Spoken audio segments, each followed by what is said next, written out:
जनाब स्पीकर,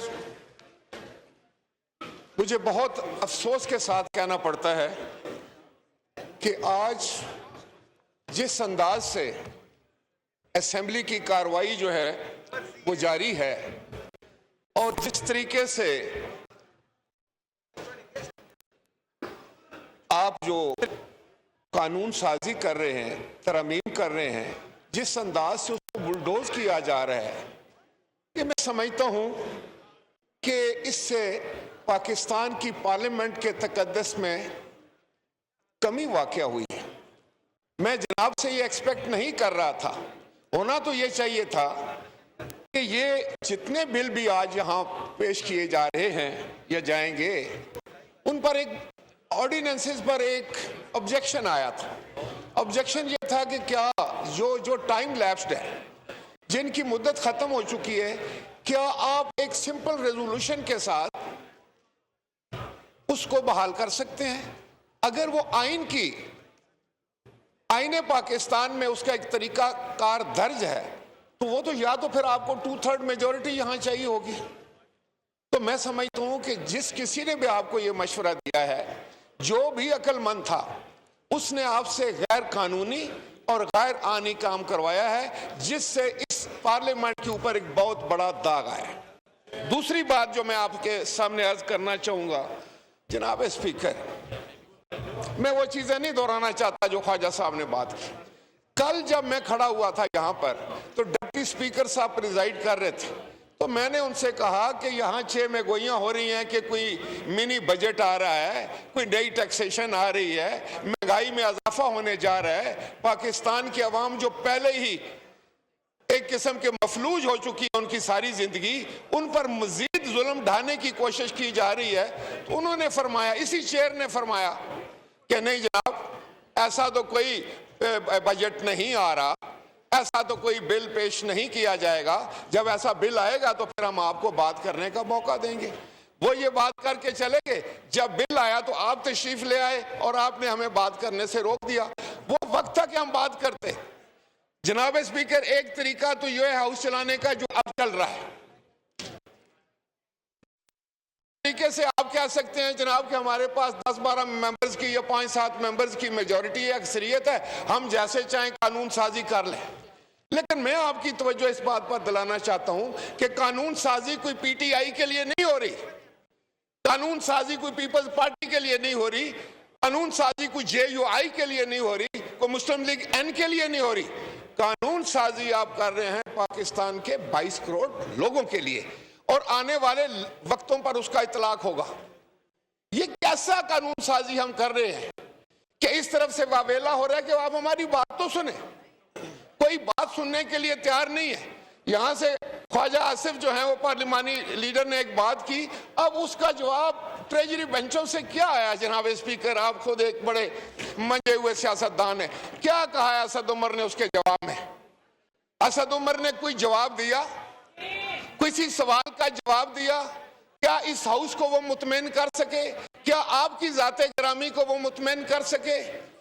यकीनी तौर पर जिस किसी ने भी उनकी बात सुनी है उसको मायूसी हुई होगी। एक चीज मैं क्लियर करना चाहता हूं, मैं सिर्फ नहीं, आप एक वजाहत करना चाहता हूं। इंशाल्लाह जो ये अमेंडमेंट्स आए हैं इसके ऊपर हम पूरा डिबेट करवाएंगे और वो जाएंगे तो सबको मौका मिलेगा। मैं कभी भी नहीं चाहूंगा कि हाउस का जो है वो माहौल खराब है, कभी भी नहीं चाहूंगा। लेकिन ये तो मैं बड़े दुख से कहना चाहता हूं कि हुकूमत वक्त का जो तौर तरीका है वो इतना ऑब्जेक्शनेबल है, वो इतना नाकाबिले बर्दाश्त है। मैं समझता हूं कि वो आपके लिए भी मुश्किलात पैदा करते हैं, आपको भी उन्होंने मुसीबत में डाल दिया। हो सकता है कि आप चाहते हो कि ये हाउस अच्छे तरीके से चले, कानून के मुताबिक चले, असूलों के मुताबिक चले, पार्लिमानी प्रैक्टिस के मुताबिक चले, लेकिन ये नहीं चलने देते ये वज़रा, क्योंकि ना इनके पास तजर्बा है और ना इनको वो जो पार्लिमानी दानिश होती है वो इनके पास है। ये क्या कानून साजी करेंगे कि उठ के तोते की तरह पढ़ देते हैं, ना किसी को समझ आती है क्या है, ना उनको समझ। और जब हम जवाब मांगते हैं हम ये कहते हैं कि हम अपोजिशन है, हम पाकिस्तान के अवाम को जवाब दें। हैं तो आप भी जवाब दें, लेकिन शायद इनको समझ लगी है कि अब अवाम के जो पाकिस्तान के अवाम इनके साथ नहीं, तो ये उनसे इंतकाम लेना चाहते हैं, ये उनकी मुश्किलात में इजाफा करना चाहते हैं। मुझे बताएं जनाब स्पीकर, मुल्क में महंगाई है या नहीं? किसको लोग कहेंगे कि महंगाई कंट्रोल करो? हुकूमत को कहेंगे ना। हम भी हुकूमत को कहेंगे कि देखिए मुल्क में महंगाई बहुत ज्यादा है। ये आगे से क्या कहते हैं, ये आपकी वजह से। अरे भाई चलो, अगर हमारी वजह से है तो इस पर बहस करो ना।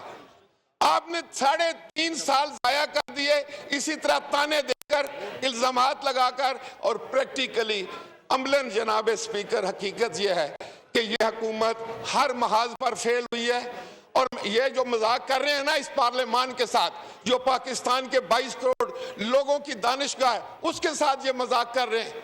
उसकी तौकीर में इजाफा नहीं बल्कि उसकी जो है बेइज्जती करने चाहते हैं ये लोग। तो मैं इनको वार्न करता हूं कि पाकिस्तान के 22 करोड़ लोग आपका इंतजार कर रहे हैं। जब आप उनके हत्थे चढ़ेंगे ना इलेक्शन में, इंशाल्लाह ताला वो आपको दिन में तारे दिखाएंगे।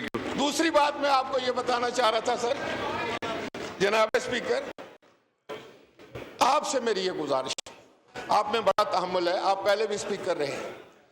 जब ये बेशक शोर करती रही हुकूमत, यहाँ स्पीकर आपके पहले भी थे, हुकूमत वो कहती है हमेशा कि आप बुलडोज कर दो, जल्दी कर दो। ये पहले सोए रहते हैं, इनको कोई पता नहीं होता कि इनके कौन कौन से ऑर्डिनेंसेस लैप्स हो गए। फिर जब इनकी आंख खुलती है तो ये आपको इस्तेमाल करते हैं। मैं समझता हूं कि ये बड़ा कभी फेल है कि जो कस्टोडियन ऑफ द हाउस है उसके कंधे पर बंदूक रखकर चलाना चाहते हैं, उसकी मैं समझता हूं इज्जत कम करना चाहते हैं। तो इनको मैं इनकी इस बात की मुजम्मत करता हूं कि ये स्पीकर को कंट्रोवर्शियल करते हैं। कल अगर आपके खिलाफ कोई तहरीक उठती है उसके जिम्मेदार ये होंगे। आज अगर मेम्बरान कोई ये अगर तहरीक नाकाम भी होती है जनाब वाला, वो आपकी इज्जत में इजाफा नहीं कमी करती है। जिस स्पीकर के खिलाफ भी अदम एतमाद आती है तो ये मजबूर करते हैं अपोजिशन को कि हमारे स्पीकर के खिलाफ अदम एतमाद करो। ये इस तरह के लीडरों को गालियां देकर मजबूर करते हैं कि हमारे लीडरों को गालियां दो। जब ये नवाज शरीफ को गाली देते हैं, जब ये जरदारी साहब के खिलाफ अरदासरही करते हैं, इनका मकसद ये होता है कि इमरान खान को गाली दो। ये है इनकी सियासत। थैंक यू जी। वाइंड अप कर ले प्लीज, वाइंड अप कर ले, वो नमाज का टाइम भी है। जी जनाब स्पीकर, मैं वाइंड अप करना चाहता हूँ। Please don't comments. जनाब आप नमनासिब रवि ना कर प्लीज। जनाब स्पीकर, मैं सिर्फ ये कहता हूँ कि 3.5 साल में तेल की कीमतों में कितना इजाफा हुआ, बिजली की कीमतों में कितना इजाफा हुआ, गैस की कीमतों में कितना इजाफा हुआ, खाने पीने की अशिया में कितना इजाफा हुआ, लोगों की कीमतें खरीद कितनी कम हुई या कितनी बढ़ी, क्या उस पर हम बात नहीं कर सकते? जनाब स्पीकर, क्या आप हमें रोक देंगे कि अगर हम बाहर जाते हैं तो लोग फरियादी बनकर हमारे सामने खड़े हो जाते हैं कि आप कौमी असेंबली के मेंबर हैं, आप हमारा मसला क्यों नहीं उठाते? क्या हम उनको ये कहें कि हमारा पाला एक ऐसी हुकूमत के साथ पड़ गया है जिनकी कोई न समझ है, न बूझ है, न दानिश है, इसलिए मैं आपसे न तजर्बा है। जनाब स्पीकर, मैं सिर्फ आपसे ये चाहूंगा कि आप अपना न्यूट्रल किरदार अदा करें। You are custodian of the house. और अगर मैं आपको बताऊं कि आप हमें जिस नजर से आप उधर देखते हैं उससे ज्यादा खूबसूरत नजरों से यहाँ देखें है, इस तरह है। हम भी आपके मेंबर्स हैं। बिल्कुल। ये तकरीबन 50-50 हम लोग। आखिर में जो मैं गोश गुजार करना चाह रहा हूं कि इस वक्त पाकिस्तान के अवाम की कमर बिल्कुल टूट चुकी है। मैं आपको पूरी जिम्मेदारी से कहता हूं कि कोई आदमी, खाए वो अमीर है, खाए वो गरीब है, खाए वो किसान है, खाए वो लेबर है, खाए वो मजदूर है, खाए वो दुकानदार है, खुदा की कसम जहां पर भी हम जाते हैं वो खड़ा होकर इस हुकूमत को बददुआएं देता है, लेकिन हमसे भी ये तकाजा करता है कि हम उसकी बातें इधर आकर बताएं। थैंक यू जी, थैंक यू। नहीं जनाब वाला, सुन ले जरा। अब मुझे ये बताएं, मैं तो ये चाह रहा था कि जनाब वजीर खजाना आकर कहते कि इतना मुल्क में वावेला मचा हुआ है, हो रहे हैं, गरीब रो रहा है, लोगों के चूल्हे ठंडे हैं, तो मैं आया हूं और मैं कीमतों में कमी करने के लिए आया हूं, मैं लोगों को रिलीफ देने के लिए आया हूं, मैं आपके लिए कोई बेहतरी का सामान लेने के लिए आया हूं। ये तो टैक्स लगाने के लिए आ गए, IMF से लें कर्जे, लेकिन पाकिस्तान के गरीब अवाम का भी तो ख्याल रखें जिनकी हड्डियों से भी आपने जो है वो हर चीज निचोड़ कर थैंक यू। अब उनके असद महमूद साहब प्लीज। जी वाइड कर ले। आपने भी जाना है अपने हल्के में, इन्होंने भी जाना है, शायद वज़ीर खजाना साहब को नहीं जाना होगा, वो इनडायरेक्ट। जी राजा साहब, जब ये पाकिस्तान के अवाम के सामने जाएंगे मुझे खौफ आ रहा है।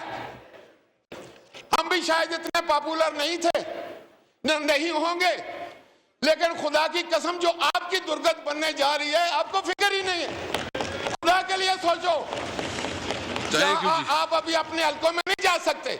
शाह महमूद कुरैशी साहब बताएं, ये अपने हलके में जा सकते हैं? जी आपको रिस्पॉन्ड शायद करेंगे अपने सर। मरीदों के पास तो जा सके, लेकिन आम वोटर के पास नहीं जा सकते। असद महमूद साहब प्लीज, मैं असद महमूद साहब प्लीज, जनाब ये मुझे आप प्लीज भी अब चिट्टा आखिरी फिक्र है, आखिरी फिक्रा बस आखिरी। जी राजा साहब प्लीज लास्ट। जनाब स्पीकर मेरी आपसे गुजारिश है कि जितनी आज की कार्रवाई होगी है इसको आप रिजेक्ट कर दें, इसको आप वापस ले लें और नए सिरे से दोनों तरफ से बातें सुने, हमारे आर्गूमेंट भी सुने, इनके आर्गूमेंट भी सुने। अगर आपका ज़हन ये कहे कि हाँ पाकिस्तान के अवाम के ऊपर ये जुल्म ढाना जायज़ है, पाकिस्तान के तबाह हाल अवाम को मजीद तबाह करना जायज़ है, तो फिर आप कानून साजी कराएं, वरना मेहरबानी करके ये वापस लें सारी कार्रवाई। जी असद साहब प्लीज।